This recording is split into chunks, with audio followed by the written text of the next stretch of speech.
this out. It's not about the Right. denomination. Right.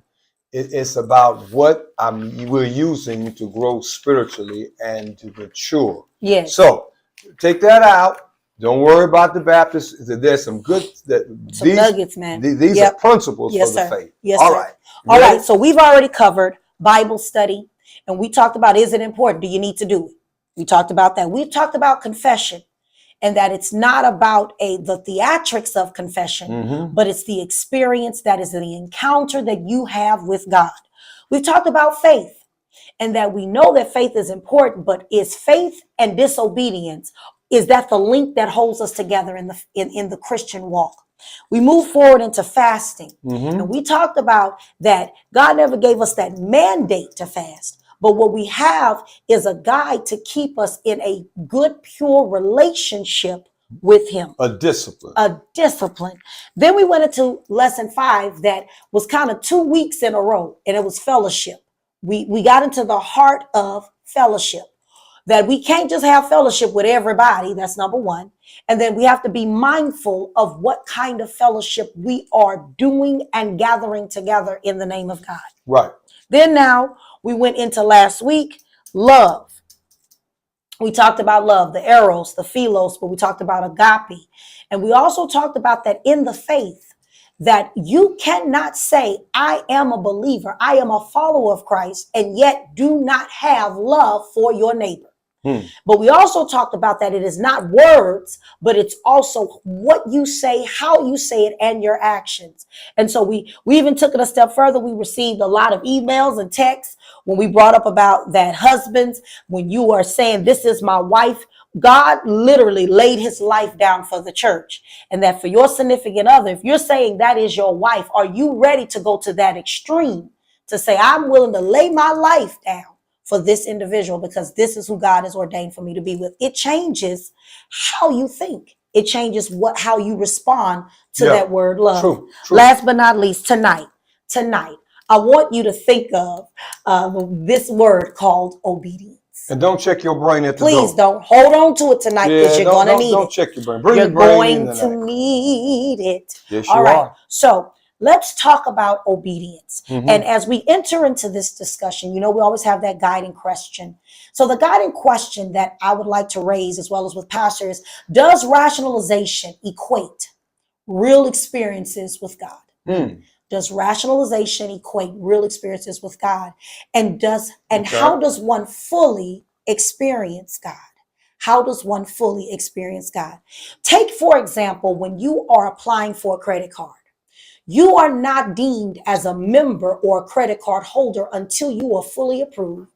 And then not only that, you have to take the card out of the envelope and activate the card. But then the card is not of any use to you as long as it remains in the wallet. You have to go on and swipe the card. Not only that, but here's the second part. There is a responsibility in swiping. That comes along with it. Because by the 15th or by the 25th, there is a bill that comes in the mail. And you have to make the decision. Are you going to pay the minimum? Or are you going to go above that? But the job that you are to hold and to fulfill as the card member is to take care of that bill, because you said, I am going to be the card holder. I'm going to utilize this card, and in utilizing it, what is my responsibility? Well, go back to that minimum thing, because I like that concept because you just use minimum. Yes, sir. The minimum balance, because let's say, for example, if it's a $500 credit limit, they'll start you off with a minimum of $25 or $35. It's based off of your APR. But if you reach your maximum, then that minimum is going to be higher than the average rate that you can't signed charge up originally nothing for. Above that. No, you can't. You have to take care of that credit line before you can use it any further. So is it a possibility we can charge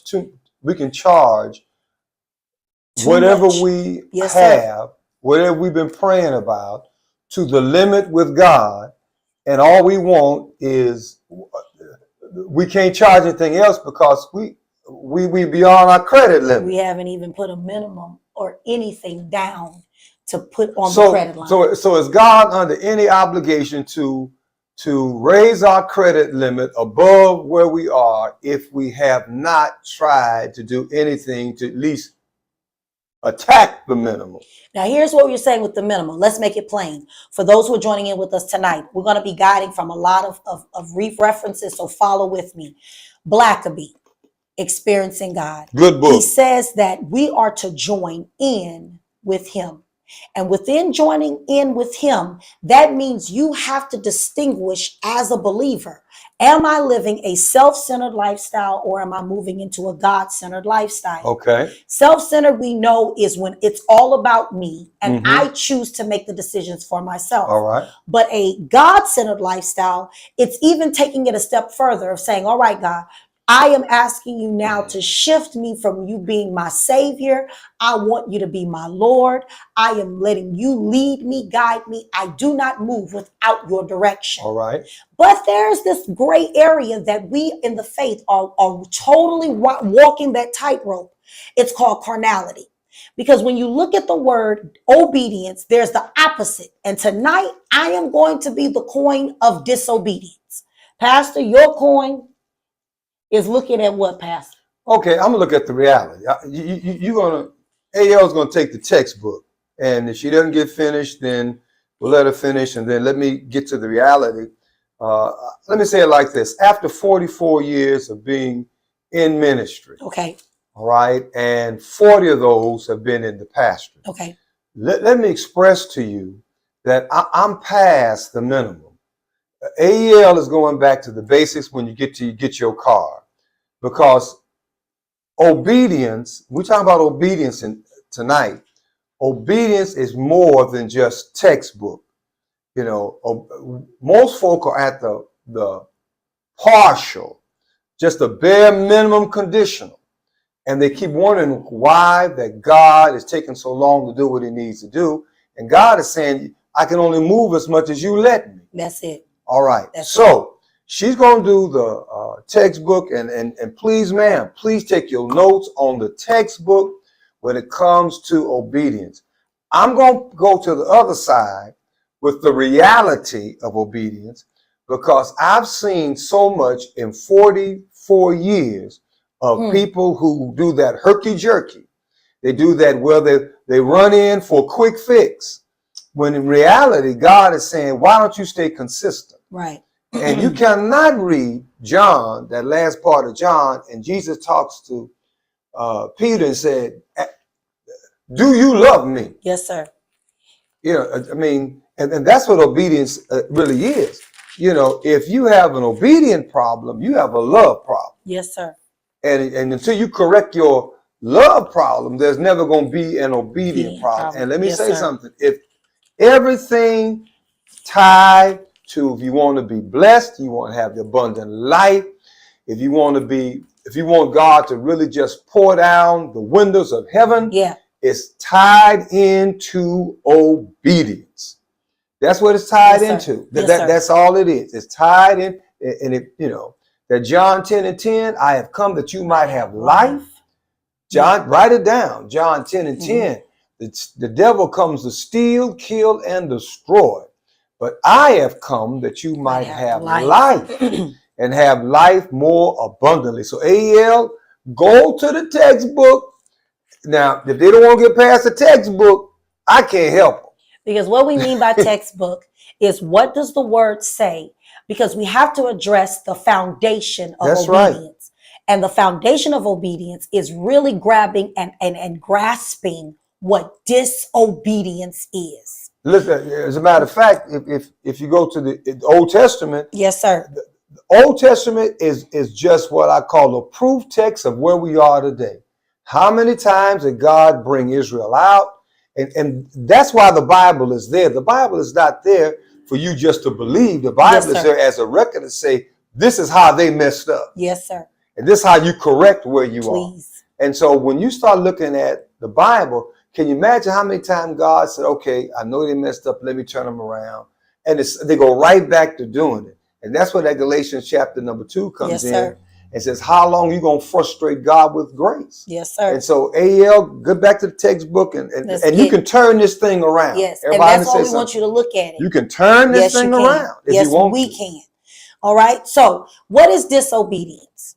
Disobedience is not following the full instructions from God. Okay, I'm writing that. That's all it is. That's simple for all of us to understand. Disobedience is having the mindset, the actions, your words, your deeds that goes against the instructions that God gave you. Now, when you recognize what disobedience is, then you're going to say, well, first of all, how does that apply to me? Because I've given my life to Christ. I'm saved. I'm glad you said that. That's step one. That's step one. But now, after the indwelling Christ controls all, you're saying I'm a part of the body of Christ. I've recognized now the two natures. I have gone through those three aspects of salvation.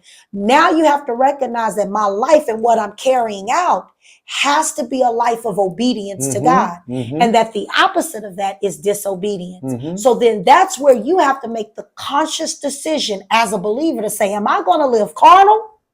Or am I going to stay in the will of God?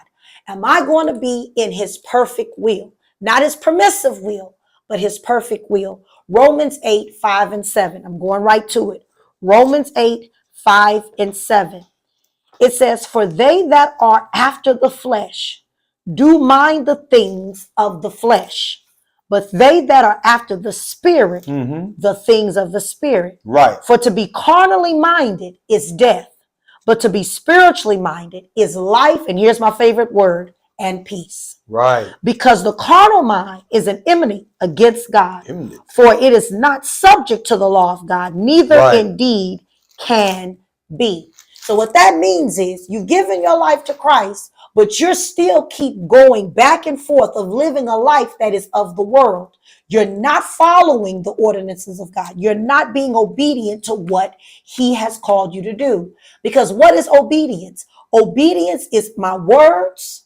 It is my actions. It is my deeds in following every part of what God has purposed for our lives. And even if you have some periods where you mess up, have enough respect to give God respect and say, I'm sorry. I messed up. I dropped the ball on this. But don't act like, you can get over the hump or you're good to go. No. Because here's the thing. We have to recognize that within disobedience, the reason we are on gridlock is because many of us are in an observation stance when participating with God. That's a good one. Rather than being in a full participation, badge on, I'm in the trenches, I'm going through the process, and I'm not complaining, I'm not looking back, I'm not trying to fix it. I'm allowing God to carry me through the journey.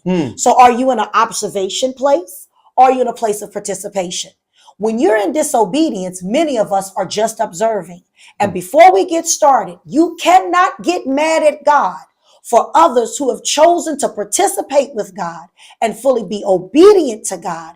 And that word favor falls fresh on them. And you're still in limbo, wondering why you're stuck in a rut. And favor is a part of obedience. And it is a part of obedience. So every morning, and I'll call it out, every morning on 97.9 The Box, Norman Hutchinson is played at 7 o'clock on the dot. I love it. What happened? They play after they played everything and anything. By 7 o'clock, it's called 5 minutes of positivity, and I jam out to it. I love it, because what they call it is the moment that you are setting the atmosphere for your day. Okay. And they play Norman Hutchinson.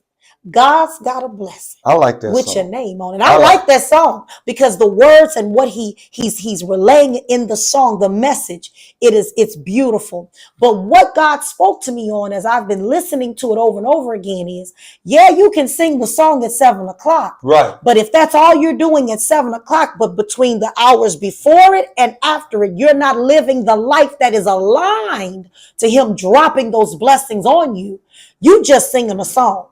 And all I'm doing is observing at 7 o'clock a rotation of a song being played on the radio. That's what rather than my life carrying it out in my actions. Or trying. I didn't say we're perfect, and nor am I perfect. Just try. But the word of God says, can you try? So within that trying, we have the best example, and I won't be before you that long with it. Here it is. The best example can be found in 1 Samuel. Chapter 15. Obedience is better than sacrifice. Obedience is better than sacrifice. This is the best example that I do love how the 14 Habits of a Healthy Disciple makes it plain for us as the believer. Because number one, you see that there is the act of disobedience. There is the act of disobedience. That's found in 1 Samuel chapter 15, looking at verses 1 through 9. Now, if you're in your book, you can go on to page 72, and it's going to give you the NIV version. So 1 through 9 says, Samuel said to Saul, I am the one the Lord sent to anoint you king over his people. So listen now to the message from the Lord. This is what the Lord Almighty says. I will punish the Amalekites for what they did to Israel when they waylaid them as they came up from Egypt. Right. All right. Now go attack the Amalekites and totally destroy everything that belongs to them. Do not spare them. Put to death the men and women, children and infants, cattle, sheep, camels, and donkeys. So Saul summoned the men and mustered them, and tell them, 200,000 foot soldiers and 10,000 men from Judah. Saul went to the city of Amalek and set an ambush in the ravine. Then he said to the Kenites, go away, leave the Amalekites, so that I do not destroy you along with them, for you showed kindness to all of the Israelites. Now let's look at verse 7. That's the problem. Then Saul attacked. That's the problem. All right. Before getting into that verse, here's the catch. With the act of disobedience, before he even did it, Saul thought what he was getting ready to do. That's right. So many a times when we're disobedient to God, the act of disobedience is not solely on the action. The act of disobedience happened right when your mind started conjuring up a plan instead of going with what God had told you to do. That's the problem. That's the problem. He made a decision after Samuel had already given him the instructions. Right. He had already made his mind up before going to verse 7. So here's your question. What is your mind doing? Well, he starts second guessing God. There it is. And within second guessing God, I love how he prefers it here. He says that right in this very moment, Saul seals his destiny as a failure. Now that's disobedience. When you seal your destiny as a failure. Now here's the thing. You're going to say, well, you said God cannot lie. God does not change and God cannot fail. I said God. I never said you couldn't. And so we as a human being have to recognize God is sovereign. God cannot fail. God cannot lie. God does not change. But here's the thing. When you go against what he's doing, now you put yourself in a place where you can fail, where you do lie, where you do change. And now you're in the element what is called disobedience. Now the problem, you're right, El, the problem he ran into is that he got direct communication. Yes, sir. So he can't guess and say, well, is this what he said? No. Are you sure? No, that's the problem. Is this really the Lord that is speaking? That's the problem. When you got direct communications, when God says, you don't need this car, or you don't need to be in the company of these persons, or you need to change job, but I'm trying to hold on.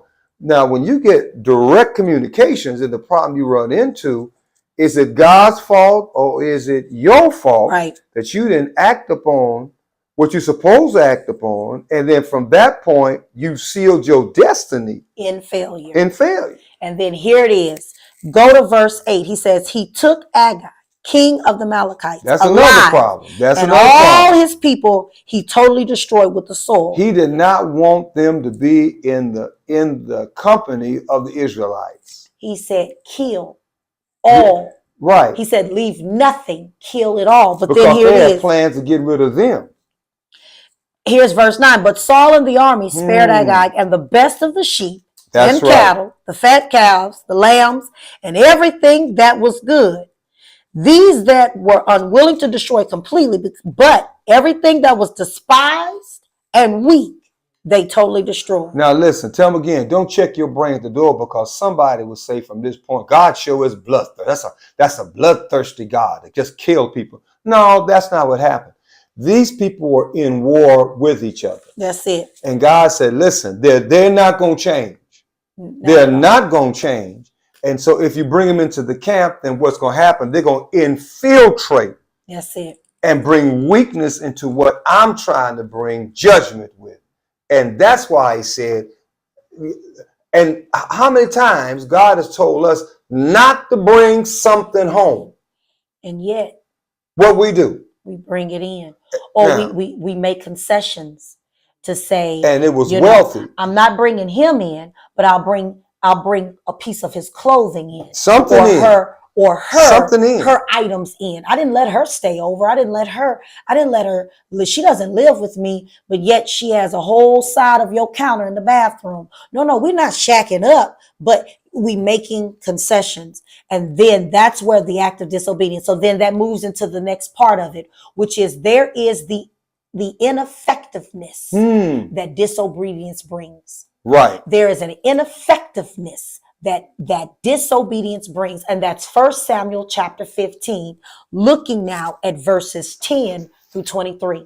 And what is this ineffectiveness? Because as Saul goes to war against the Amalekites, he sets to ambush them. But then, as he said, I am going to save what's best. Right. From this group of people. For what's best from the other folks' perspective. From the other people's perspective. Now, how can this be better than what God has already given? And there's the question. See, here's the thing. What is your thermometer? You work in this text. What is your thermometer as what is good?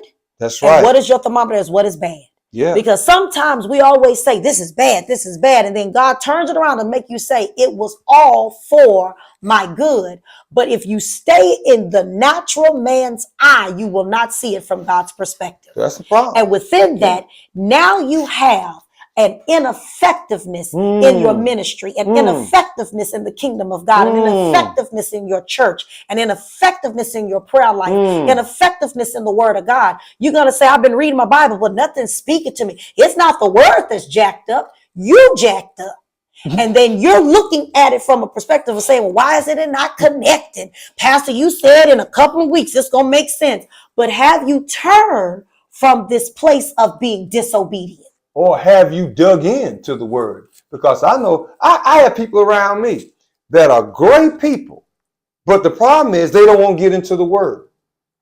And at Cornerstone, we say that. Don't check your brain at the door. Bring your brain in here and get into the word, because it is not up to us. Yes, sir. God never wanted Israel to be codependent on him. He wants them to say, I bless you. Now walk in the blessing that I've given you. And this isn't the first time that God has given directives almost to wipe it all out, because Genesis chapter 6, verse 7 is the best example of when Noah, y'all say, oh, it rained 40 days and 40 nights, is an example. Why? Because he saw no goodness on the earth. Yeah, it was rough. It was rough across the world. It was rough. And he did it then, saying, I'm going to wipe it out. But there was a man by the name of Noah. Who wasn't a perfect man. Wasn't a perfect man. But what did he do? He was available for God, and he followed the directions. Yeah, you can say Noah was a drunk, but drunk followed directions. He had a drinking problem.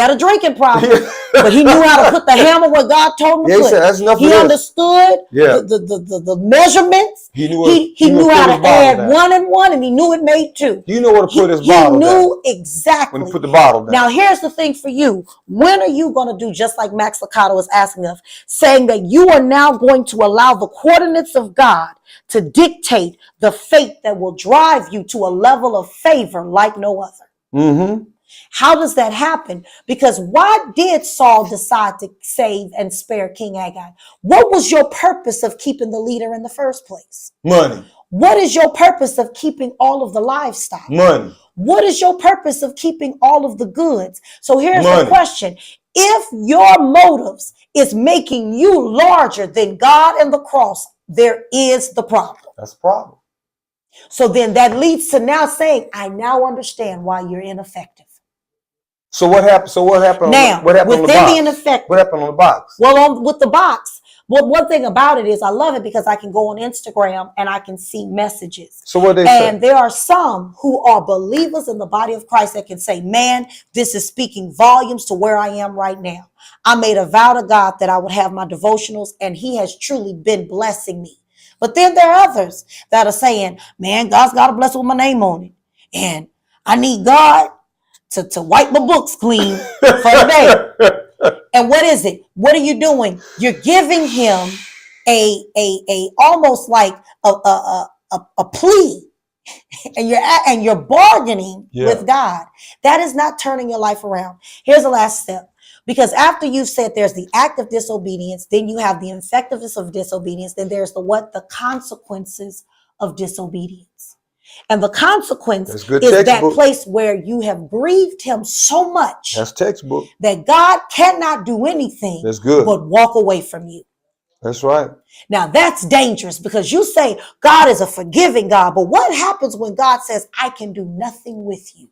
Or he just says, you at your own devices. And leaves you in your mess. Now he's still there because God can turn around and your mess can be your message. But that is when you become available. And you got to say, and you made the what? And here's your word, adjustments. Adjustments. I can do better. It requires adjustments. I can do better. That's it. I want to do better. That's it. I shall and I am going to do better.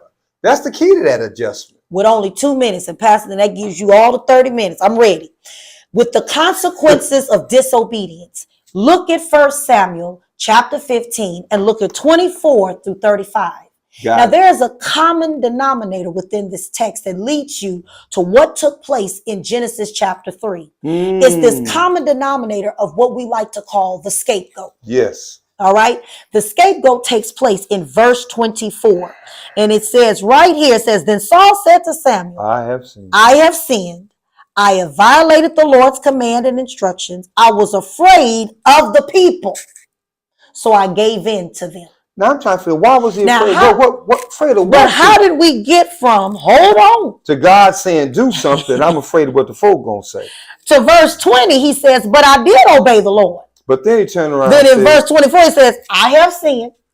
I violated the Lord's commands, but I was afraid of the people, which means the people were going to turn on me if I didn't do this by saving the best. And I read this over and over again, and I'm still trying to figure out, since when did a folks' voice louder than God's voice? My God. So who are you listening to? But Samuel said to him, I will not go back with you. No, I love how Samuel says, he said, I ain't got time to go back and forth with you. I can't do this. You have rejected the word of the Lord, and the Lord has rejected you as the king of Israel. He says, and Samuel turned to leave, but Saul caught him, and the hem of his robe tore. Samuel said to him, and this is one of those good moments where the preacher finds a moment to give you ocular demonstration. Samuel said to him, the Lord has torn the kingdom of Israel from you today. That's right. And has given it to you, to your neighbors, to one better than you. When you close out the text, Saul now realizes, man, this is kind of rough. Please, Samuel, I can't face these people without you. Can you please at least just stand with me? Now listen to this. Go back. He says, I got somebody going to replace you. David wasn't in the picture yet. Not yet. Neither did Samuel know that David was the one to be anointed yet. So always remember, when you don't want something, God has somebody who will be ready to receive it. That's it. And so when you see that the consequences of disobedience is literally God rejecting Saul, rejecting him, rejecting that it is not your looks, it is not your conniving way of working the system.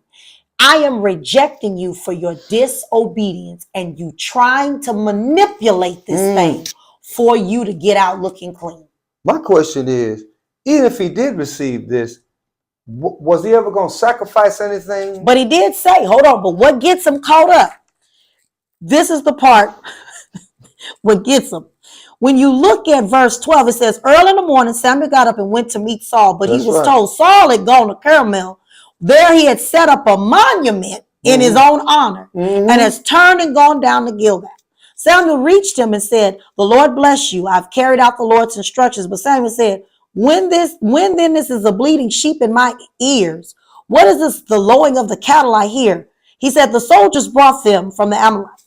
They spared the best sheep. He said, stop. He said, now when you keep going further, he says, well, I was going to sacrifice it to God. But how are you going to sacrifice when you've already made a monument to yourself? To yourself. Who's larger? Who's larger? Is God larger or you? So when God rejects Saul, he's literally rejecting the fact that you really had some opportunities to make this right, but you never turned away from your disobedience. Mm. You never made that distinction or made that true line to say, I'm not crossing this boundary. I'm not crossing the line. So then what it says here in the book, it says you should develop the habits of obedience, but change that word habit to lifestyle. Lifestyle. It's a lifestyle. What is the lifestyle? Your lifestyle is that you are to seek and to come to full understanding of what God is asking you to do. Refuse to be distracted by your own assessments of the way you want to accomplish God's purposes. Say that word again. Not habit, but a lifestyle. A lifestyle. Go back. Not a habit. Mm-hmm. Because with a habit, the thing about habits, you can take them on, but you also can put them off. That's right. And it's easy to say, oh, I'm doing this. But after a while, when you're doing it over and over again, and it's a habit, it becomes boring.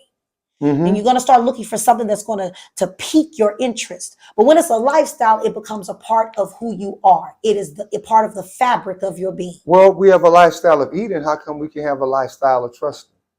Well, it is true. We have a lifestyle of putting clothes on. How come we have a lifestyle of walking trusting with Him? Yes, sir. It's a lifestyle. I develop a habit. I don't get up in the morning and walk outside butt naked. I got clothes on. I don't care if it's my pajamas. It's a lifestyle. There's something I know I'm going to naturally do. I'm going to naturally trust God. That's simple. The last two, it says resist temptation to form excuses to incomplete obedience. Be quick to confess to God when you have strayed from His direction. Mm-hmm. And within that lifestyle, I love my book that Pastor, you gave it to me a while back, but it's Howard Thurman. Mm-hmm. And it's called the Disciplines of the Spirit. Mm-hmm. And within that, there's a chapter that's my favorite. It's called Reconciliation. And he says that the terms of discipline of reconciliation applies to not only the ruptured human's relations, but the disharmony that one has within himself. Mm-hmm. Because inside of you, there is a disharmony that when you fall in reconciliation with Him and in obedience, when we say that peace that surpasses, it really is God mending you back together into a place of wholeness. And then you become in this place of total comprehensive climate. So you're wondering why it seems like my climate is off. Well, are you in a total comprehensive climate with Him, where you're comprehending everything because you are obedient to His voice? Mm-hmm. So if I don't want to get into a place of Him turning away from me, I need to get in a checkpoint of saying I can no longer live a life of disobedience to God. And that's the textbook version of disobedience. Now, that's a textbook, but let's look at the reality, because I would ask the question with the next 12 minutes, the question I would ask myself, well, then she's giving me the textbook. She's giving me the what I call the principles, practices, yes, sir, the doctrine of obedience. My question would be from this point on, well, then, how do I practice obedience? Show me what obedience looks like in the Bible. All right, so we've got the first part. Let's go to the Old Testament. The first part of obedience, okay, because you got to have the foundation of obedience. Yes, sir. You find that in Deuteronomy, chapter number 6, verse 4 through 6. Let me go write it down, because it's the Old Testament. Because I said a few minutes ago, the problem that Israel kept running into is that God gave them the format. He said, you do this and don't worry about anything else. As a matter of fact, He didn't give them the 10 Commandments first. He said, first of all, if you do this, Deuteronomy 6 and 4, our God is one. So that's the first thing. So if God is not first in your life, if He's not number one, our God is one. All right. That's the first thing. Then it says, love the Lord your God. All right. Yes, so the sir. first thing, He's number one. Then it goes on to say, love the Lord your God. That's number 2. With all your heart, all your mind, all your soul, and all your strength. So the first, if you just did the first 2, the 10 Commandments take care of themselves. Yes, sir. All right, because 10 Commandments were never put there to tell Israel really what to do, but to show Israel how far they've gotten away from God. So when you read the 10 Commandments, everything that He's put there said, you've gotten this far away from me. You've gotten this far away from me. You're this far away from me. And so in those 10 basic principles of being away from God, He's saying, then why should I do anything next? All right. So that's Deuteronomy 6 and 4, and 4 through 6. But then Jesus comes along in Matthew 22 and follows right back up on what God requires of man. He says again, in Matthew 22, verse 37, 38, love the Lord your God with all your heart, all your mind, all your soul, all your strength, and your neighbor as yourself. And then he goes in, and then you please got to read Deuteronomy, write it down, number 32. Please read Deuteronomy 32. So this is my question. Let's fill in the blanks. I'm going to do a fill in